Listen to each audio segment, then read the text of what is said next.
So today I'm going to give you my most unhinged theory as to why Robert Downey Jr. was chosen to play Doctor Doom in the MCU. And I promise I'm going to do my absolute best to make it short, but there's a lot that goes into it, so just bear with me, but it makes sense. So my theory stems from a conversation that Tony and his father Howard had when he went back to 1970 New Jersey with Steve Rogers to retrieve PIM particles. My wife's expecting, and too much time in the office.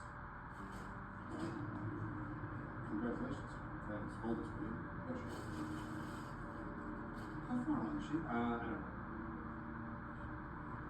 She's at the point where she can't stand the sound of my chewing. I guess it'll be eating. And slightly prior to the conversation, Tony noticed that Howard had flowers in his hands and asked if he had had a date tonight. To which Howard says no, his wife's expecting, and Tony looks stunned and just simply says congratulations while trying to puzzle together exactly the information that he just took in. Now we're going to go to the comics for a little bit of an idea of where this is going. Now in The Secret Origin of Tony Stark basically learns that he's an adopted son of Howard Stark. Now in that comic, Tony's parents are revealed to be agents of Hydra, but I think for the 616 MCU timeline, Tony Stark was actually adopted by the Starks from Latveria and is the son of Cynthia Von Doom. And that all leads me to believe that in the 616 sacred timeline, He Who Remains constructed this timeline to where Victor Von Doom was adopted by the Starks and raised as a Stark and became the hero Iron Man, who sacrificed his life with a child, with a wife, and happiness to save everyone. And I don't believe that the 616 Tony Stark that we've seen make the sacrificial play in Endgame will return.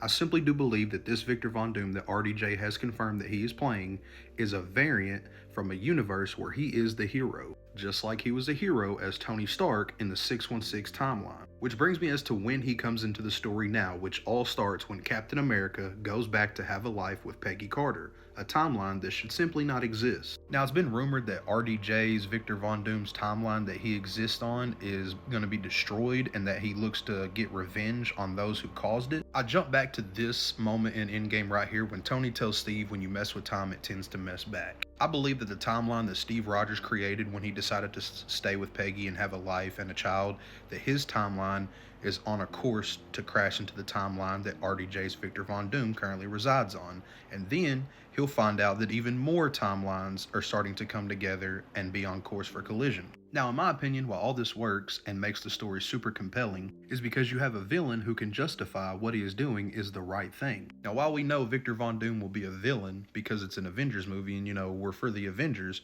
he could simply say that the Avengers did what they had to do to save their people, and he is simply doing the same thing as to saving his timeline, or in the sense that his timeline was destroyed, exacting revenge on those who wronged him and caused the destruction of his timeline.